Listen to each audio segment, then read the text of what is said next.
दिवसाची सुरुवातीशी बरोबर एक तरुण आपल्या गुरुकडे जातो आणि त्यांना सांगतो की गुरुजी, मी पुष्कळ पुस्तकं वाचतो आणि मला पुस्तक वाचण्याची आवड आहे. आतापर्यंत मी पुष्कळ पुस्तकं वाचली, परंतु जे काही मी वाचतो ते माझ्या डोक्यामध्ये राहतच नाही आणि काही वेळा मला ते उतारेसुद्धा आठवत नाही आणि अशा प्रकारे मला असं वाटतं की पुस्तकं वाचतो जे मी त्याचा काहीच फायदा नाही आहे आणि माझ्या जीवनामध्ये त्याचा पुस्तकं वाचून काहीच उपयोग नाही असं मला वाटतं. गुरुजी जी आहेत ते त्याचं सर्व ऐकून घेतात आणि मग ते त्याला सांगतात की मला नदीमधून प्यायला पाणी आणून दे, परंतु माझ्याकडे कुठलंही भांडं नाही आहे. एक बाहेर ही गाळण पडलेली आहे.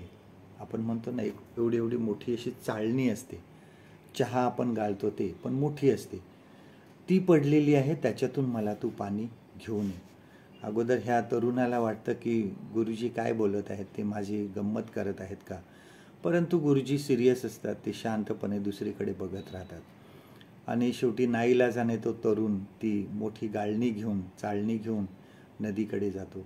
पण जशी तो ती चाळणी बुडवायचा पाण्यामध्ये आणि वर काढायचं, तसं ते पाणी खालून गळून जायचं. ती चाळणीच आहे.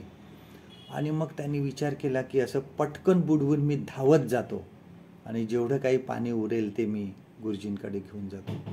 पण तो तिथपर्यंत गेला की तोपर्यंत सगळंच पाणी खाली पडून गेलेलं असायचं. असं तो 1 वेळा, 2 वेळा, 10 वेळा तो तसं करतो. शेवटी तो येरझऱ्या घालून पळत जाऊन नदीवर परत येणं, हे सर्व करून तो शेवटी थकून जातो आणि गुरुजींना सांगतो की गुरुजी, हे शक्य नाही, कारण हे पाणी त्याच्यातून गळून जात आहे. मी प्रयत्न केला.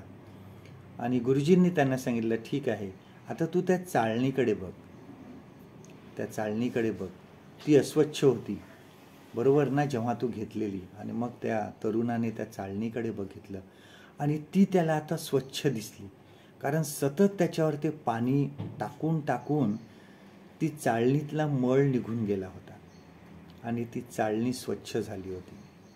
गुरुजींनी त्याला सांगितलं की पुस्तकातील ज्ञान जे आहे, रोजचं वाचन जे आहे, हे ह्याचप्रमाणे आहे. सर्व काही लक्षात राहणार नाही, पण सतत वाचल्याने तुझं मन स्वच्छ राहील. तुझं मन जे आहे हे आतून स्वच्छ राहील.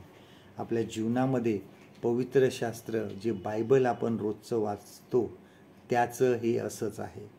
कदाचित आपल्याला सर्व उतारे, सर्व दाखले, सर्व स्तोत्रे किंवा काही वचनं, सर्व वचनं आपल्याला कदाचित लक्षात राहणार नाही किंवा आठवणारही नाही, परंतु रोज बायबल वाचल्याने आपलं मन शुद्ध होतं. आपलं जे मन आहे, आपलं आध्यात्मिक अंतःकरण आहे, ते आतून स्वच्छ होतं. रोज बायबल वाचल्याने आपल्या आध्यात्मिक अंतःकरणामध्ये जो पापाचा मळ साठलेला असतो हा निघून जातो. आपलं मन स्वच्छ होतं. बायबलमधील जी वचनं आहेत ते आपल्या मनामध्ये नको असलेले विचार ते काढून टाकतं. चांगलं काय, वाईट काय, ते आम्हाला आमचं वाचन जे आहे रोजचं हे शिकवतो. सर्व काही लक्षात राहणार नाही, परंतु सतत वाचल्याने आमचं मन शुद्ध राहतं. आजचं देवाचं वचन आपल्यासाठी हे आहे, इब्री लोकासपत्र ह्याचा 4 अध्याय 12 वचन. Hebrews chapter 4 and verse 12. देवाचे वचन सजीव व सतेज, कोणत्याही दुधारी तलवारीपेक्षा तीक्ष्ण, जीव व आत्मा, सांधे व मज्जा यास